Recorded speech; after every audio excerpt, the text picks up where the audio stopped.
Okay. Hope everybody's doing okay.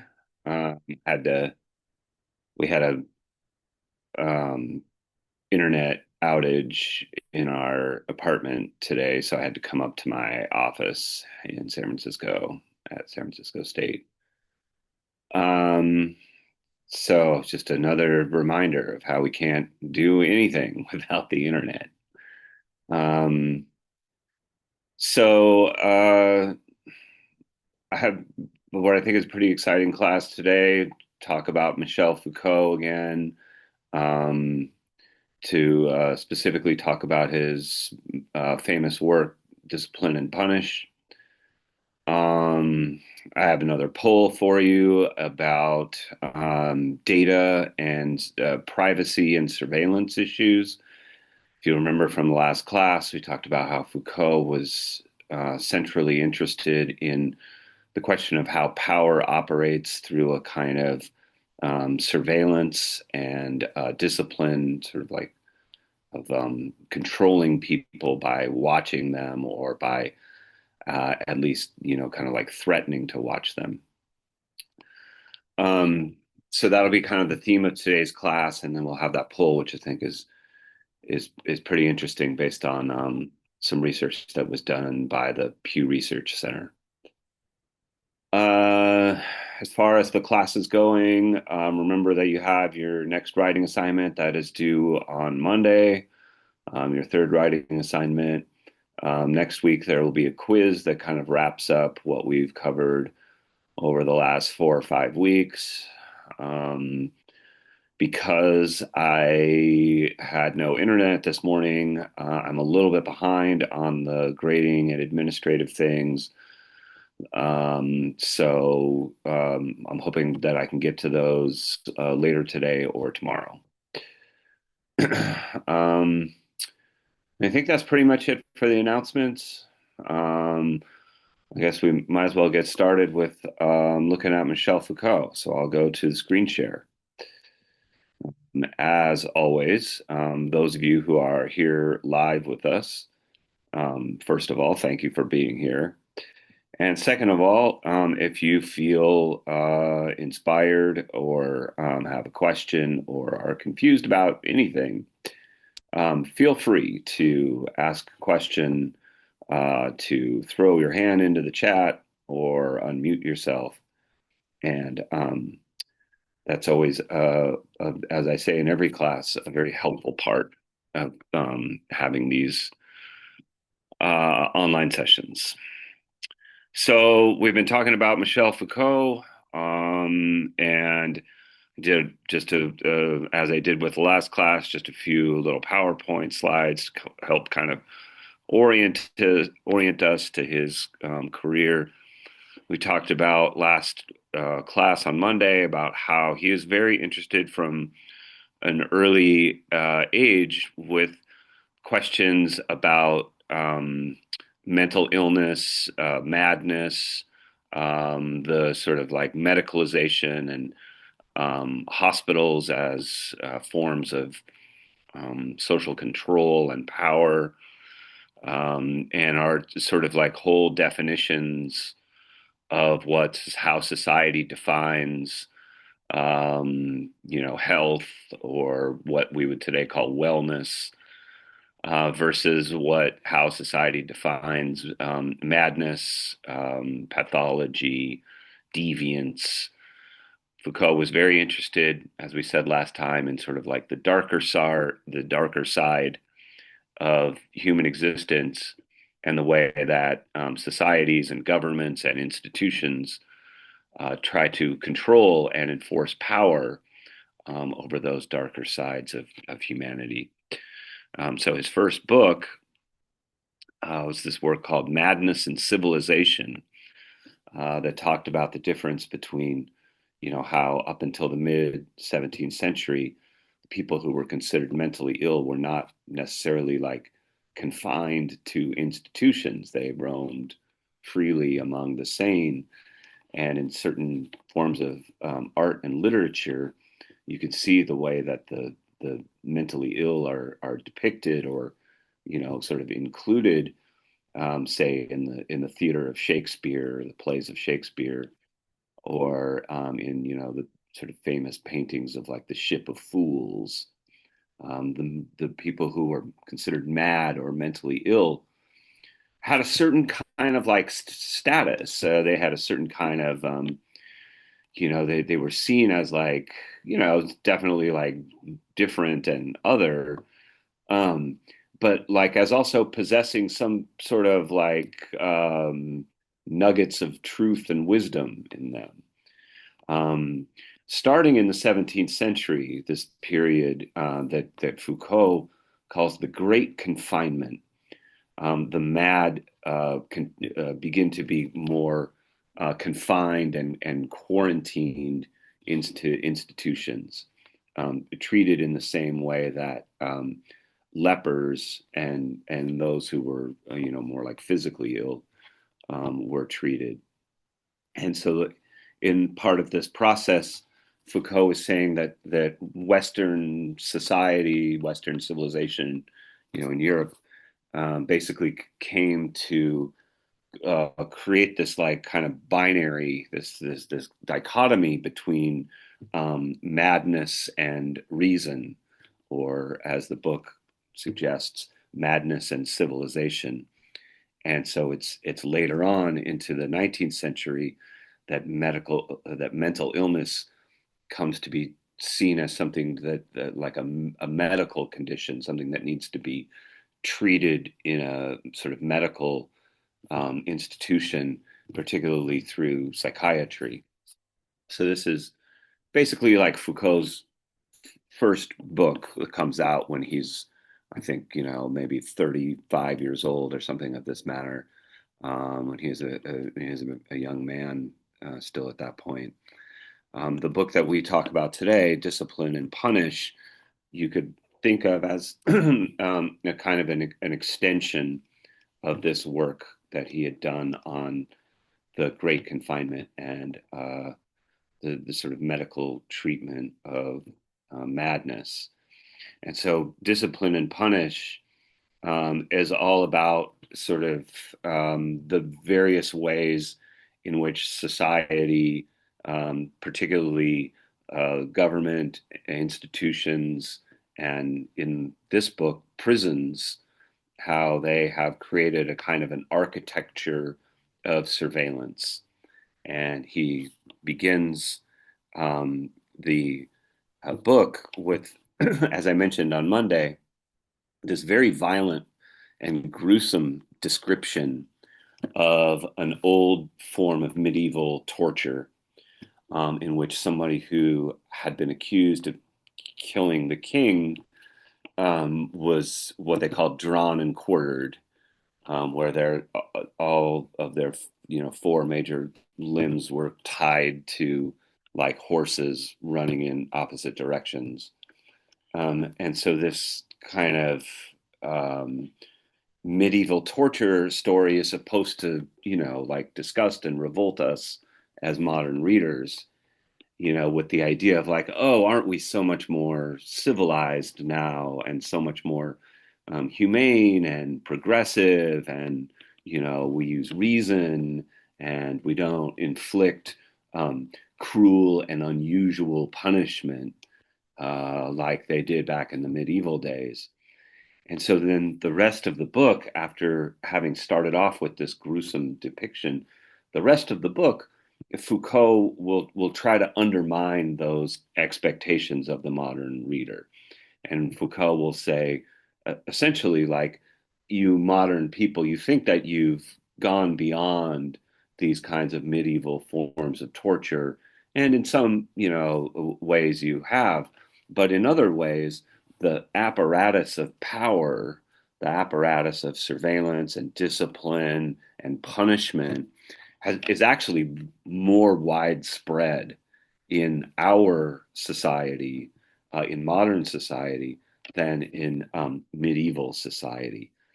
And so this is what these bullet points I'm trying to basically summarize for you, so that whereas he's saying that whereas punishment has become less violent and less public, in the sense of like drawing and quartering, someone accused of killing the king, in the town square in this very public kind of sense.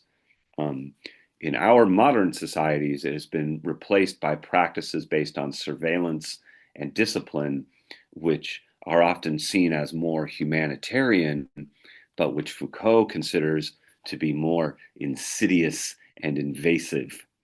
So remember, as I tried to emphasize in Monday's class, Foucault is saying that these forces of power, they operate on all of us, not just prisoners, not just people who are, accused of committing a crime and being punished.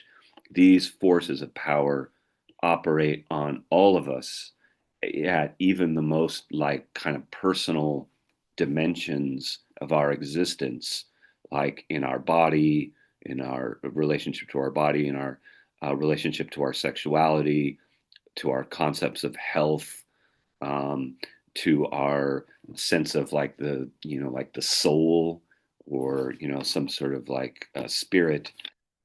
Foucault is trying to describe all of the ways in which these modern forces of power impact every single one of us. And as I mentioned on Monday, he was keenly aware of the way that it impacted him. Growing up in a very repressive French Catholic environment where he was gay, but had to sort of repress that given the environment that he was living in.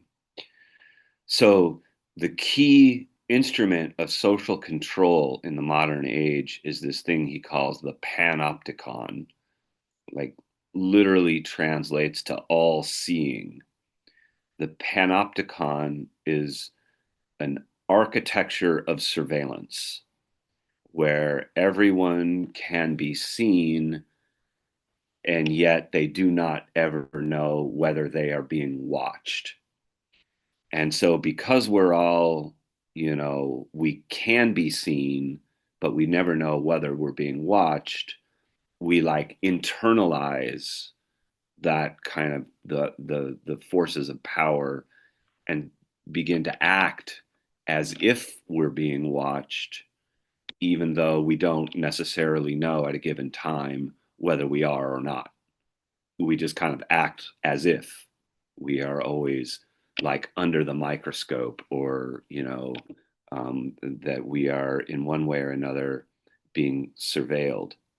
And Foucault is saying that that's how we kind of like internalize these dynamics of power, how the institutions embed themselves in our mind, our soul, our spirit, our body, all of these ways in which these forms of social power act on all of us as individuals, not just criminals or prisoners or soldiers, or, all of us. Um, so he's talking about this architecture of surveillance, the panopticon, the all seeing. And he says initially this was designed for prisons, but as modern society has developed, this architecture of surveillance, the panopticon, has come to be used also in hospitals, the military, schools, factories, and asylums, places for the so-called mentally insane. So Foucault is kind of trying to track the way in which all of these other institutions in society have adopted this kind of architecture of surveillance that ultimately has its roots in the prison. And this is why, Foucault is sometimes quoted for saying this thing. As I said on Monday, it's very exaggerated, very hyperbolic, but this idea that society is a prison, because all of our institutions of society have adopted these forms of power and social control and surveillance that were initially adopted in the prison system. I want to take you just to the. Go ahead, Jill. I was gonna just say that, like, with the way that technology has taken us just in the 21st century, with the release of the iPhone in 2003 and like Ring doorbell cameras and social media and everything like that, that we're like always under surveillance Yeah, constantly. And I don't really think it's as hyperbolic as he has said it anymore. I think it's a very true reality. that It, that it, society is a prison. yeah, yes, this Yeah, panopticon prison. yeah, Um, I was talking with my sister who has a degree in fine arts, and they read Foucault, and I was talking to her about how my coworkers got me to go out one night, and we went out drinking and dancing, etc. Right? Um, uh-huh. but my coworkers who are Gen Z and I'm a millennial did not want to do the same thing. They didn't want to go out and like dance. They were like, I'm actually cool off that, and the millennial ones wanted to dance. And I was like, it's so weird that they just don't want to. Weird to me, anyways. Like that they don't. She's like, they just don't want to be perceived because they're always being perceived. Right. And brought up Yeah, the idea of the panopticon, and then we were reading about it the next chapter, and I was like, oh my gosh, mind blown. But yeah, no, the societal prison. It's like technology is the institution itself. yeah. So it is like we're there, what like we're always being watched. Like, Yeah, you and know, it's generationally speaking, it's just created these behaviors of now wanting to, be a certain way or do certain things. yeah. And the whole point is like you got to do this thing, this expression like dance like nobody's watching. Like, you got to Yeah, like, but now they feel like everybody's watching all the time. They don't want to be like silly because they're embarrassed. yeah. They And don't want to and the experience embarrassment or shame. That it's a natural feeling that you do through life. yeah. And and like that is sort of the reality is like we are all being watched. Maybe, maybe like not everybody really watches very closely or really cares. Nobody cares in that kind of thing. What is it? Like, there's a bar in I think Florida where they have a live feed constantly, and you can go and just watch this bar like throughout its day. And I'm like, that's kind of weird. Yeah. I would I, I would feel a little sad and start to question some of my life choices if I was just watching a stream of other people at a bar. Watching a stream of other people at a bar, or watching um, the little baby chimp that's really popular right now, Oh Pinch, yeah. or there was Punch the a monkey. little Punch the monkey. There was a little hippo, baby hippo, Yeah. and there's just live feeds on these animals, and I'm like, this is cute, but this is what you're doing with your life. I don't know. In We're the late surveilling everything and everybody. in the late 90s there was a movie that anticipated a lot of this thing called The Truman Show, with Jim Oh Carrey. yeah, yeah, yeah, yeah. I've seen it, and it's a strange thing. Yeah.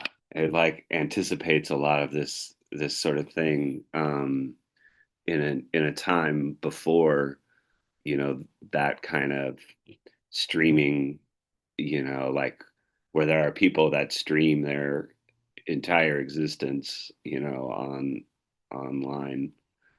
Um, yeah, that's why I kind of like I was like thinking about like what if we like brought Foucault back from the dead, and like 50 years later after, 50 years after he wrote Discipline and Punish to think about like what are the forms of like visibility.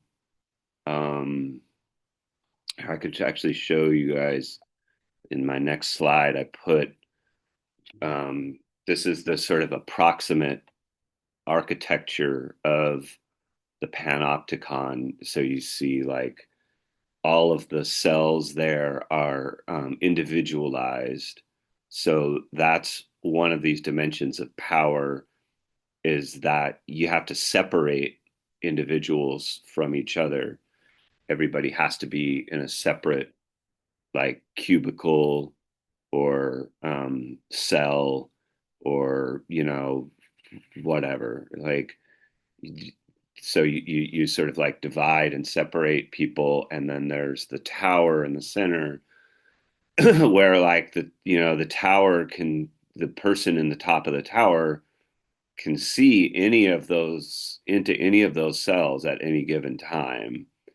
And yet the people in the cells never know if the person in the tower is watching them, right? Like, so they're exposed, you know, and so they can be seen, but not necessarily know if they're being watched.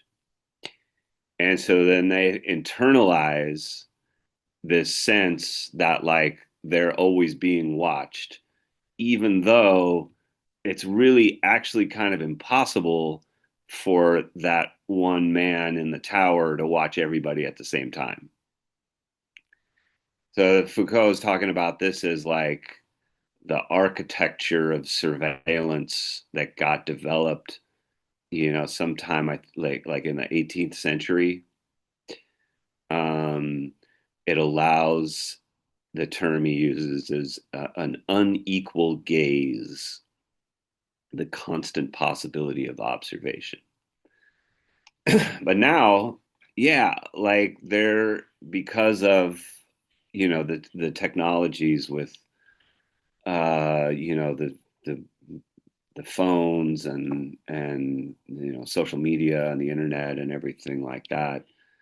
It is kind of like everybody, you don't even need this architecture anymore. It feels like your screen is yourself. You say it again? The screen is the cell itself. Yeah, Like, right. have you seen Wally? And they're all just like riding Yeah, around in the little chairs with their screens in their face and like don't look at each other. yeah. Like the end of Wally, I think, right? Like, and they're just like in these little individualized little chairs and stuff, and Yeah.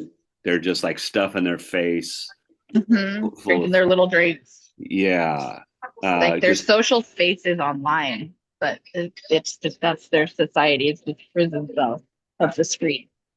right, exactly. And they're all like individualized. They're Yeah. all like little separate atoms of Yeah. existence. Uh-huh. And then when, Wally tries to take down the AI robot that's in control of all of them, she fights back and etc. But who's Yeah, watching? Who's the prison guard? right. So yeah, this was obviously all way before Foucault's time, but this is like he has a lot of relevance for thinking about these things that are just now just like next level, you know.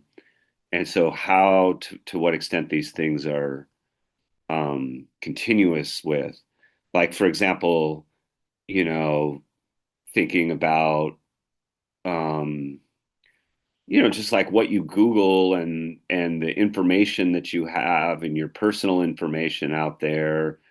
And it's like, is the government looking at you? Are they surveilling you? Do you trust the government or the AI companies or the corporations or, any of these things to use your data? Are they using your data? How are they using your data? All these things. I think like it'd be really interesting to take Foucault into the digital age to address some of these questions. He kind of like, me pull up the perusal just to show you here. Like he kind of describes this architecture here at the beginning of the excerpt from the reading, where he says Bentham's panopticon is the architecture figure of this composition. Bentham is Jeremy Bentham, who's basically like a philosopher, but also an architect and what was then called a utilitarian thinker in Britain during, I guess, like the late 18th century. And so Bentham is the person that sort of invented this panopticon architecture, he's saying. And he says, he describes, like, we know the principle on which it was based. At the periphery, an annular building. At the center, a tower. This tower is pierced with wide windows that open onto the inner side of the ring.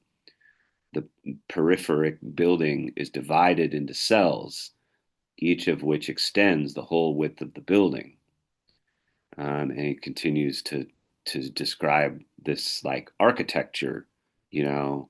And again, it's really important to individualize the people who are being watched, to separate them from one another, and then to have a way in which they are visible while those who are doing the watching are not visible.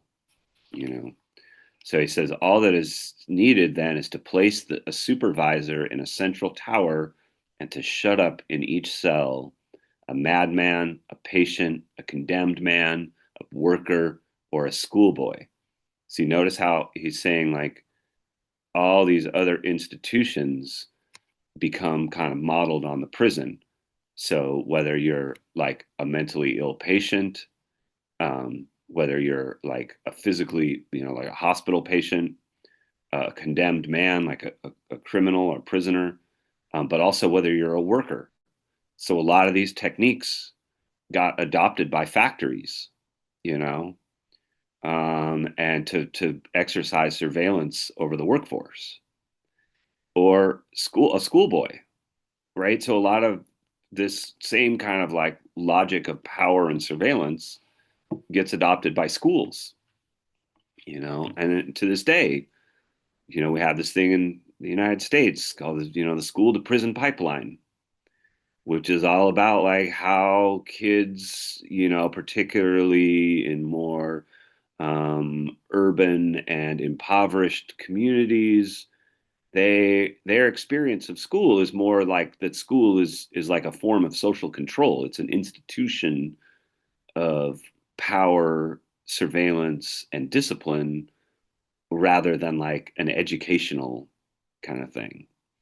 And so the school to prison pipeline talks about, the whole concept talks about like how kids' experiences of schools in these environments basically like are a preparation for a later adult life in prison. It acclimates them to this system of like punishments and like they got like a case file on you, and you're having to go through metal detectors on your way through the doors, and all these ways in which like yeah the difference between schools and prisons as institutions is kind of blurry. It's kind of sad, but yeah. So he's kind of going on to describe here the effect of the panagon or the panopticon. The effect of the panopticon is to induce in the inmate a state of conscious and permanent visibility that assures the automatic functioning of power. So this kind of system of surveillance that becomes internalized by not just inmates and factory workers and school children, but like to some extent all of us. So there's a way in which like Foucault is kind of offering us, I think, a pretty powerful like micro sociology. He's trying to describe the ways in which like these things impact people in the most like personal way, in the most sort of like um, at the level of our body and our conceptions of health and so forth. Um, so the term that he talks about it as far as like how we internalize these things. He has this term I like called normalizing judgment. So it's not just like the act of watching, but also the act of watching for the purpose of um, of like socializing people into a set of norms, to judge in a way that like normalizes the population or tries to normalize the population. He calls it the means of correct training, normalizing judgment and hierarchical observation as a means of correct training. So again, these kinds of things that they do in schools and in the military, and all of these other institutions. So normalizing judgment works by differentiating individuals into a hierarchy, quantifying their skills so that they can be ranked and compared to an average or a norm.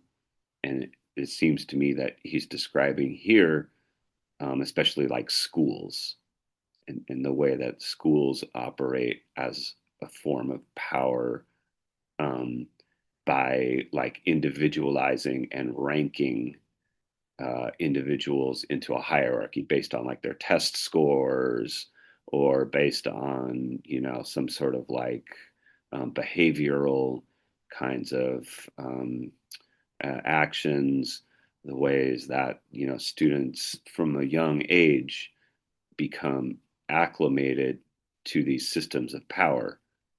And so it's kind of like what we learn in school is not just like our ABCs and our one, two, threes. What we learn in school is also like to acclimate to this institution of power, surveillance, and domination. They don't put that in the description of the school, like it's unwritten. It's like the what they call the hidden curriculum. So that's the term sociologists use for it, the hidden curriculum, the unwritten rules that are not stated. But basically, like school is an institution for kind of socializing people into these relationships of power.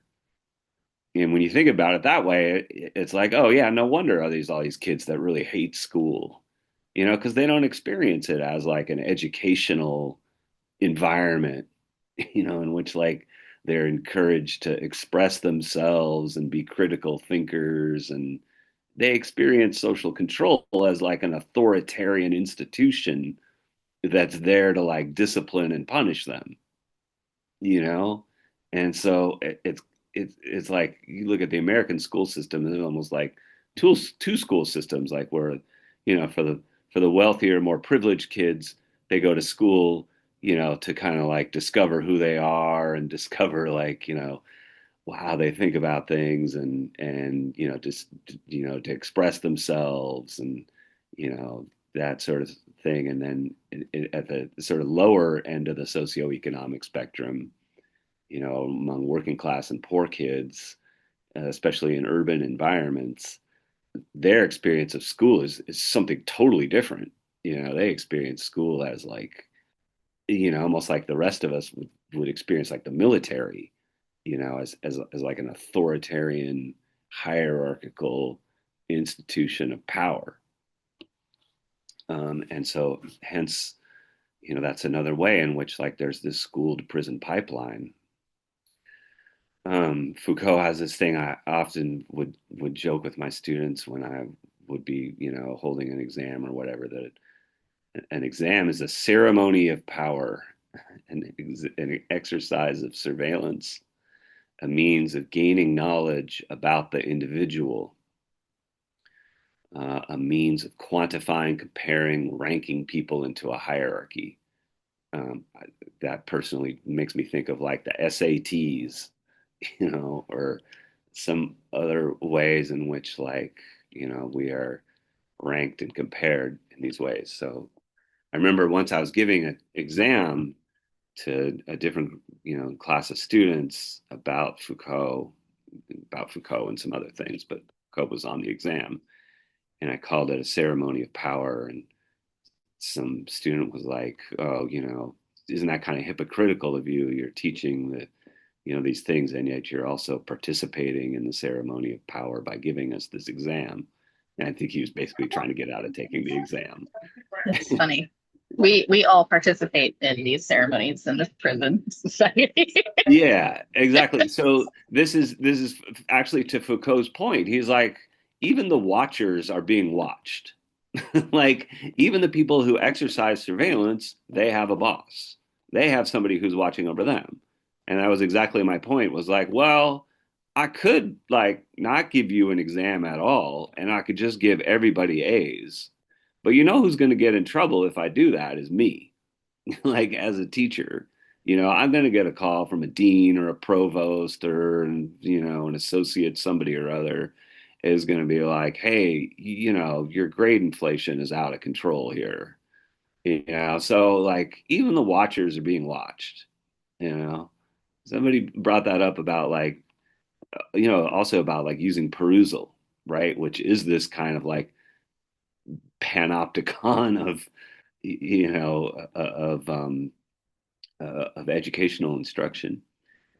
And it's like, yeah, like, I'm kind of ambivalent. There are some things about perusal I like and some things I don't. And one of the things I don't like about it is like the tracking of students' engagement time and this kind of thing where the machine is watching them. Um, but again, it's like, yeah, but also like as a teacher, I don't always make the rules about how things are going to be institutionally. I myself am subject to other, a chair, a dean, a provost, etc., and they are subject to, powerful forces. With Foucault, you almost get this idea of like that power is like this impersonal thing that takes on a life of its own. Kind of like the idea that what makes modern society different is that power becomes like this machine, this inhuman, impersonal system, more so than like, you know, in days of slavery where like the power was more personified.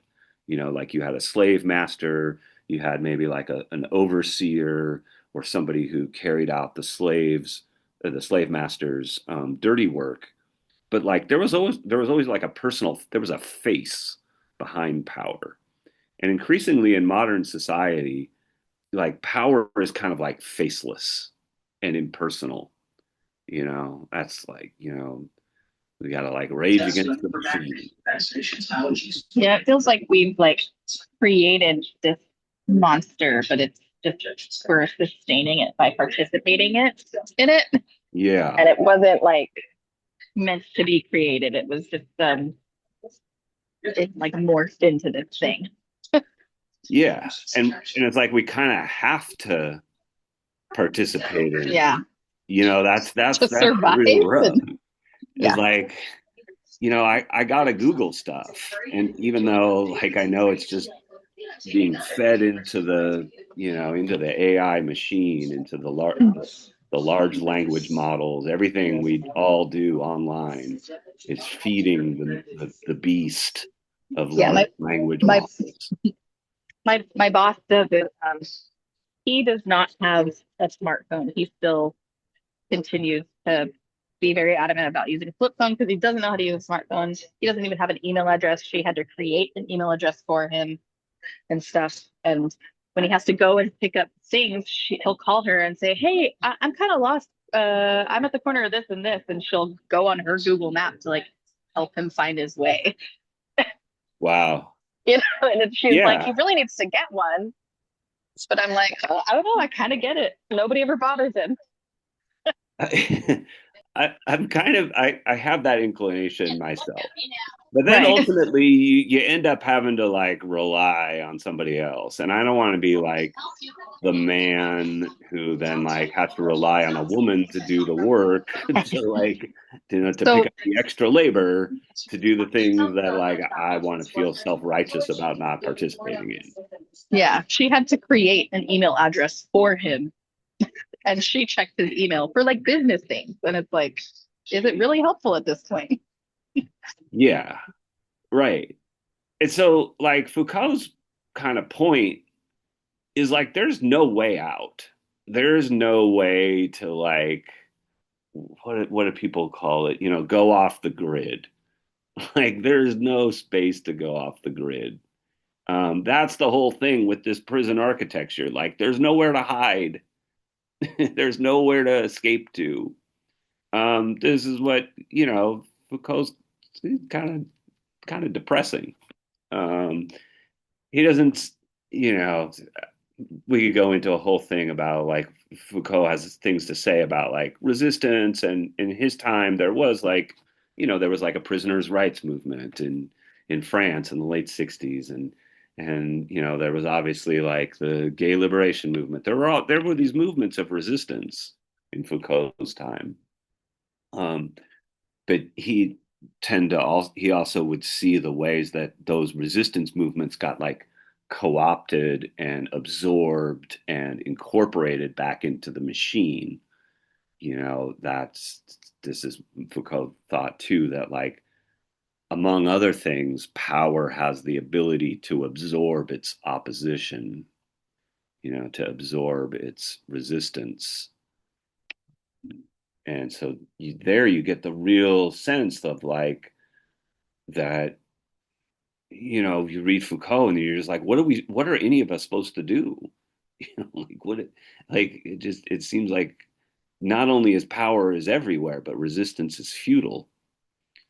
Um, so yeah, this is, you know, I don't know. We'd have to sort of like think about that sort of thing some more. I want to get to the poll that I had for you. Yeah, go ahead, Inaya.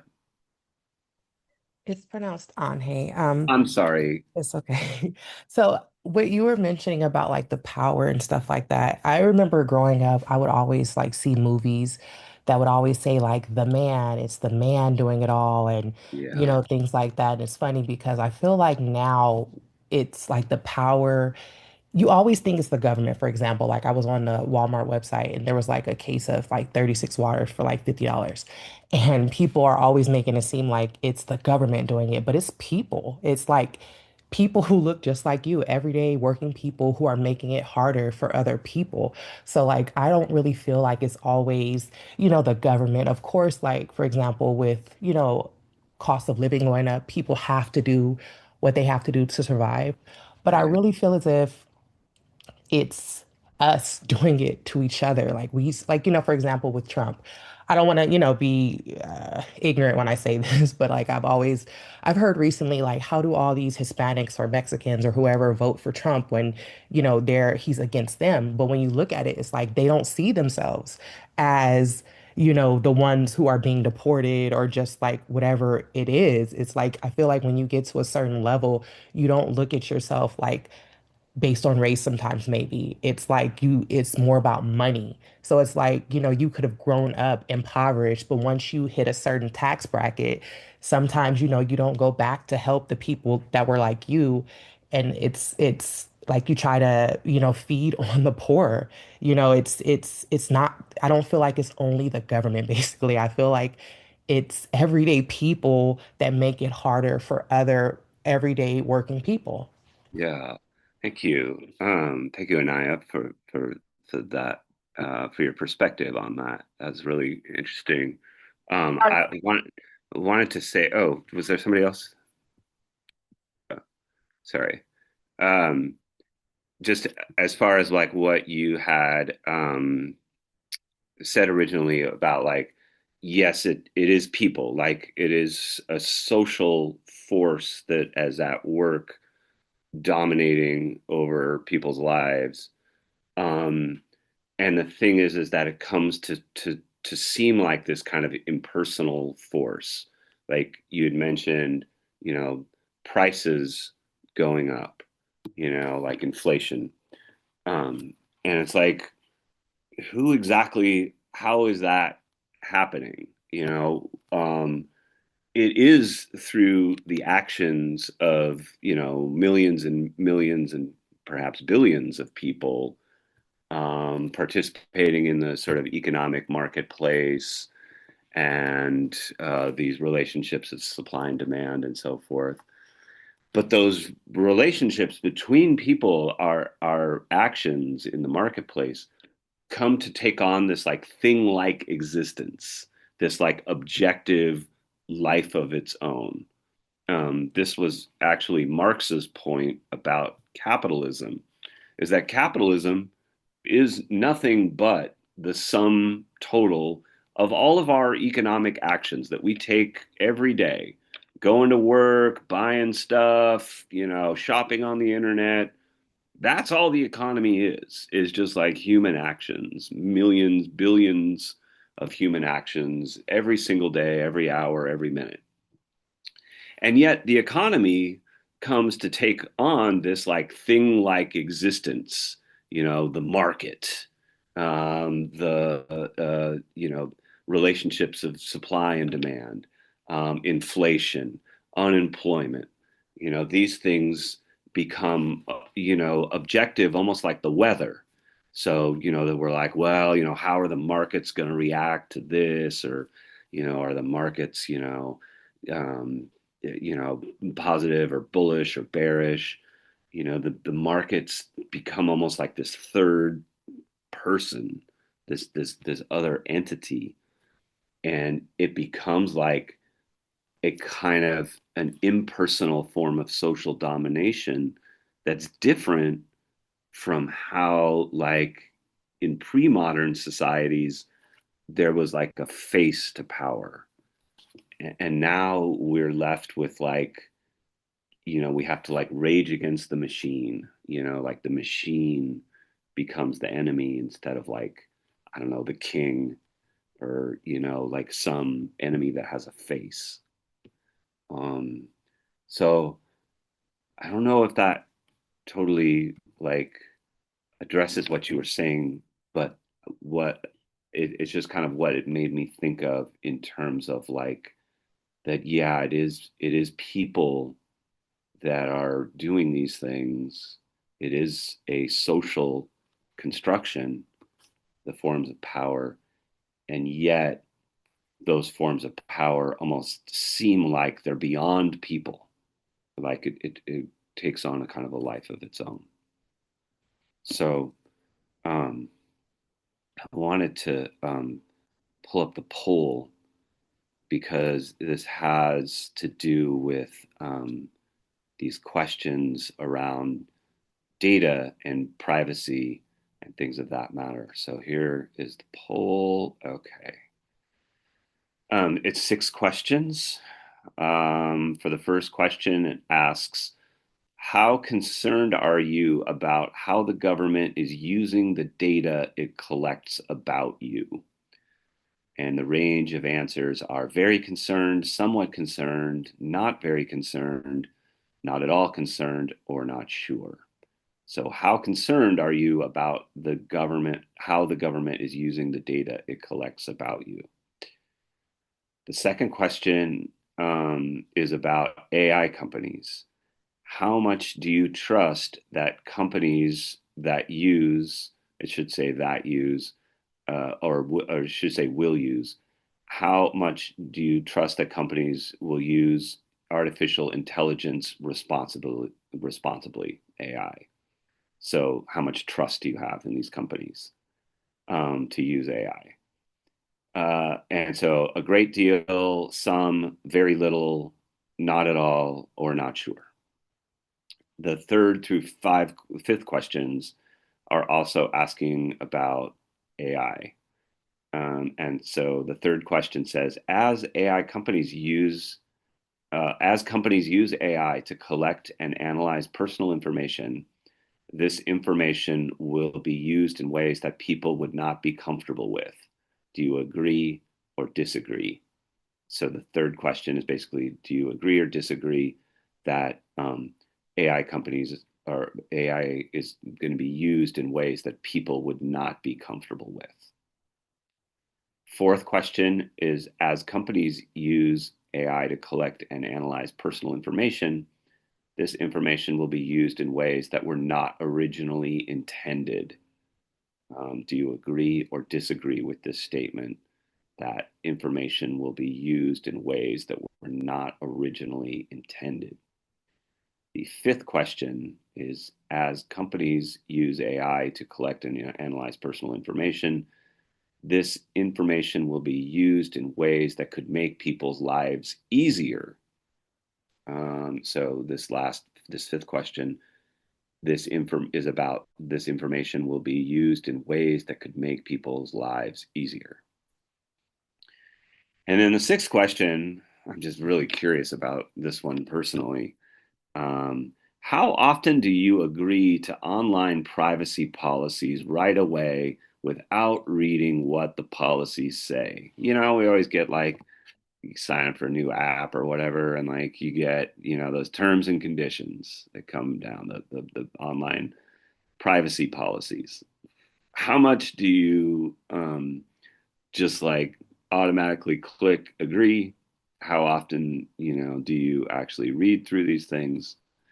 That's what that question is asking. Well, let's give you all, like those of you who are here, there's a couple of you who still haven't responded. I'll give you a minute here and I'll pull up the results.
Okay.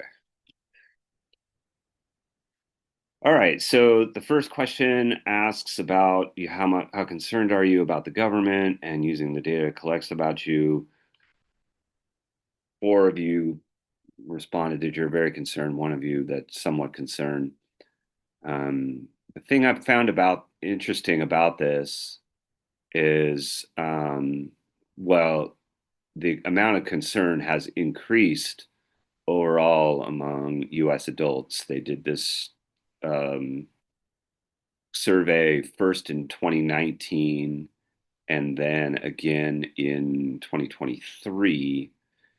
And the overall, more adults, 71% said that they were very concerned or somewhat concerned. 100% of you all said that you were very concerned or at least somewhat concerned. Interestingly, there was a bigger increase in this number over the 4 year span among Republican voters, whereas among Democratic voters, the number actually declined by 1 point. I'm not really sure exactly why that is.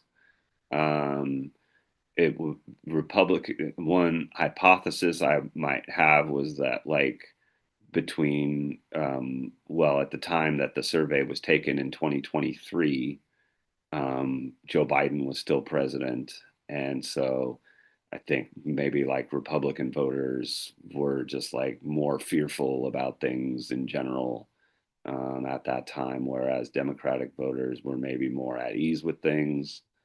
And so that is one sort of hypothesis I can't really prove, but that might be explain some of that.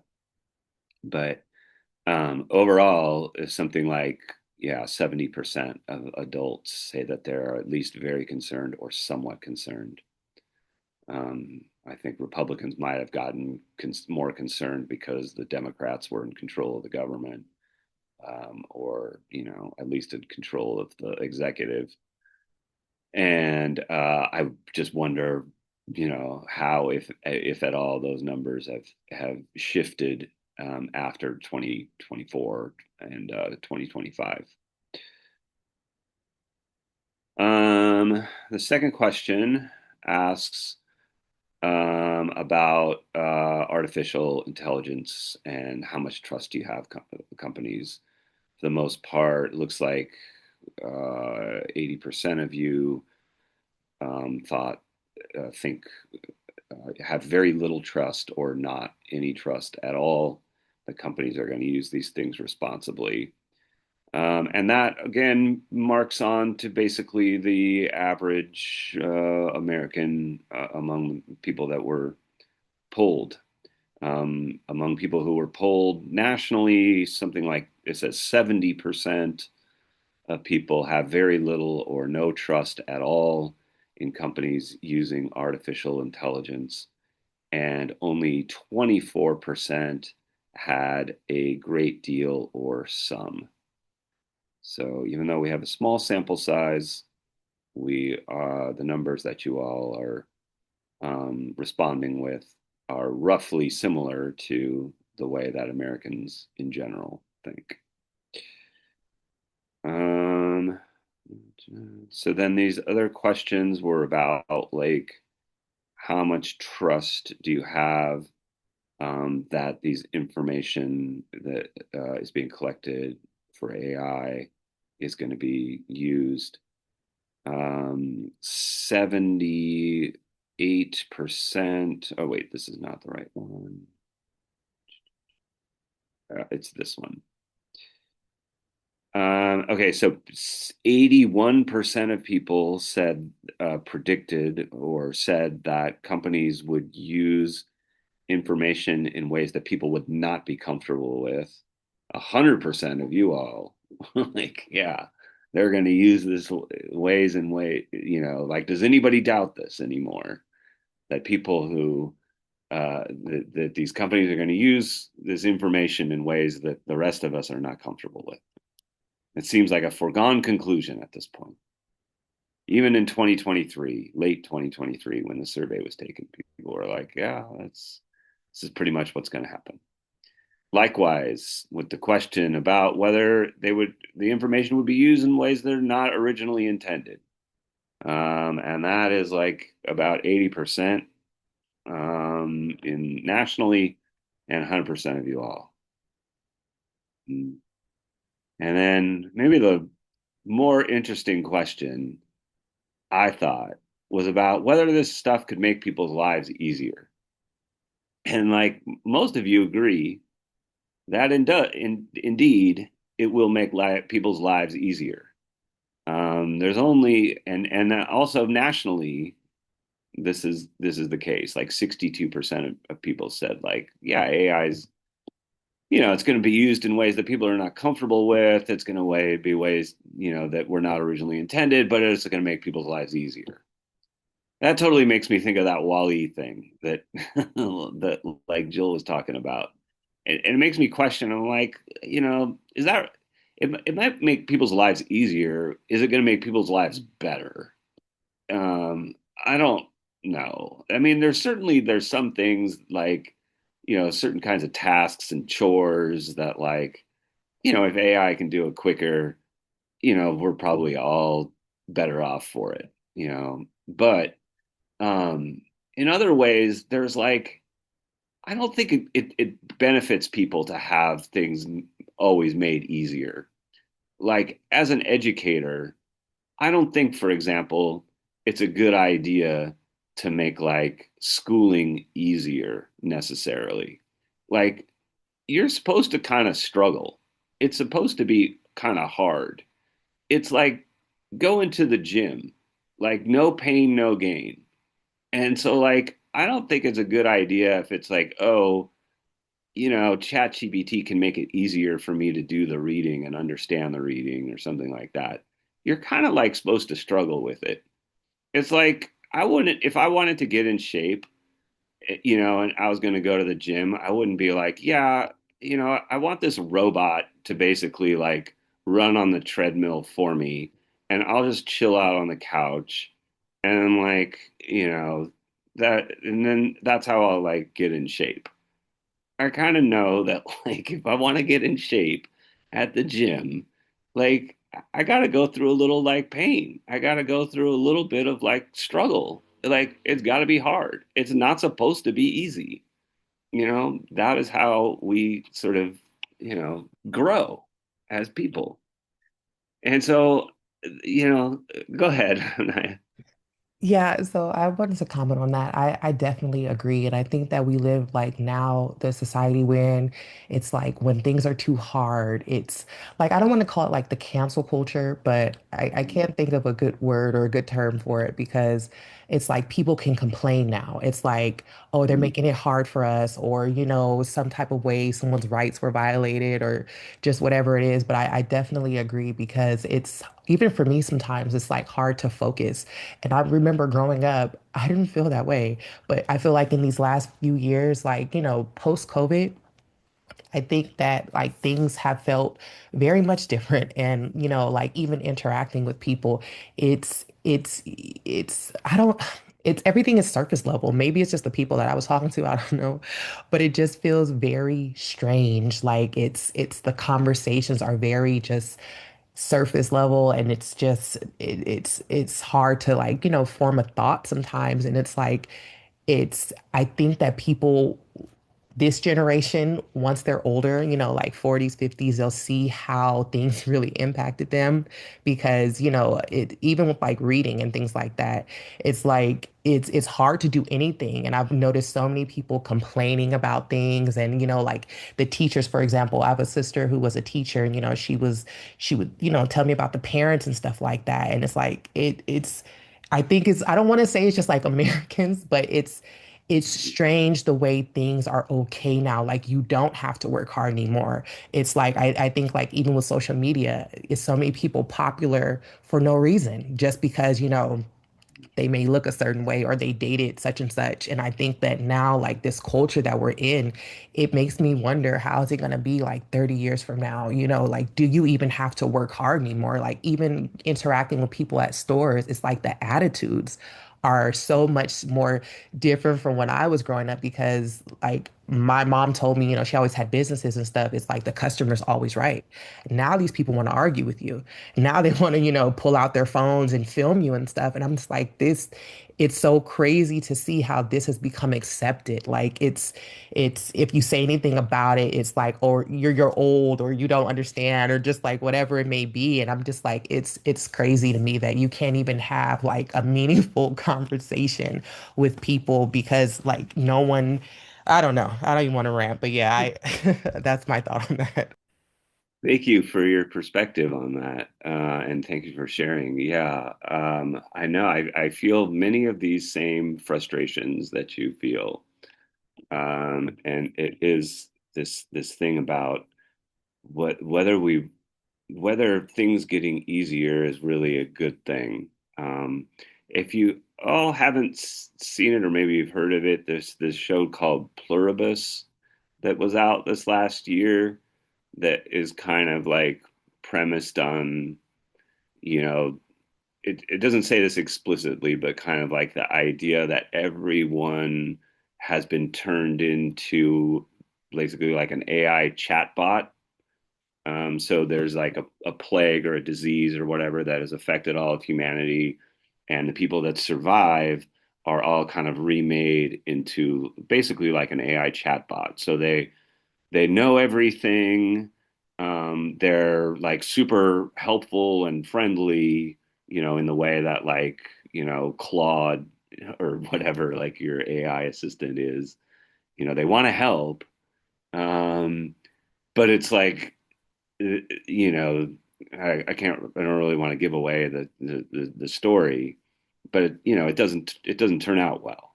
Um, and so it's a bit of a science fiction show thinking about the reality that we're increasingly kind of headed into, where people are more and more. I have encounters with people where I'm like, I don't know if that's really a person or like an AI chatbot disguised as a human being. Like, like I don't, I'm not seeing the humanity in this person. Like they're talking to me and responding to me in the same way that like a chatbot would do. And so I yeah, like I think a lot of us are feeling that same, you know, the way that things have changed, and you were saying too about like the the loss of attention, the inability to focus. I definitely feel that too, even though like I didn't grow up with these technologies. I'm 55 years old. I didn't have the internet until, well into my 20s. I didn't have a cell phone until well into my 30s.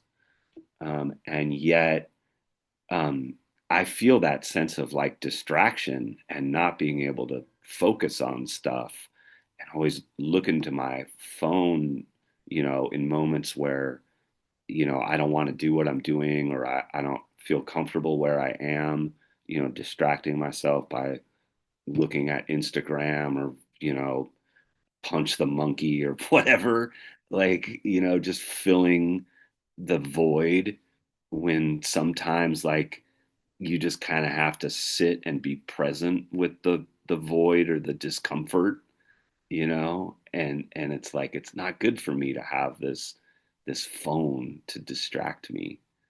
Um, so yeah, these are the kinds of um, the challenges of being alive in our time and place that I think a lot of us have. I would venture to say all of us are feeling these things.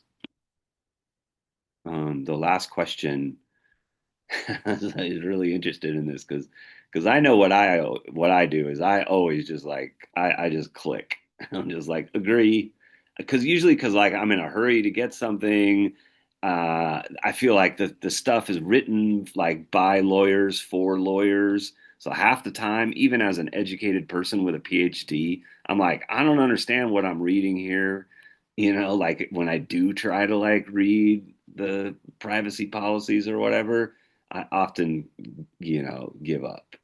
But apparently, a lot of you are more diligent about these things than I am. And you seem to be more diligent. Which kudos to you. You seem to be a little bit more diligent than the rest of the American population. According to this survey, nearly 6 in 10 Americans frequently skip reading reading privacy policies. 60% say that they always or almost always or often skip these things. Only 34% of you said the same. Whereas 18% of Americans say that they rarely read these things, whereas 67% of you said that you rarely skip these things, right? So good for you. Continue, like maintain vigilance. And I don't, I quite honestly and frankly, I find myself just kind of like agreeing with a very cursory look at the privacy policies in particular.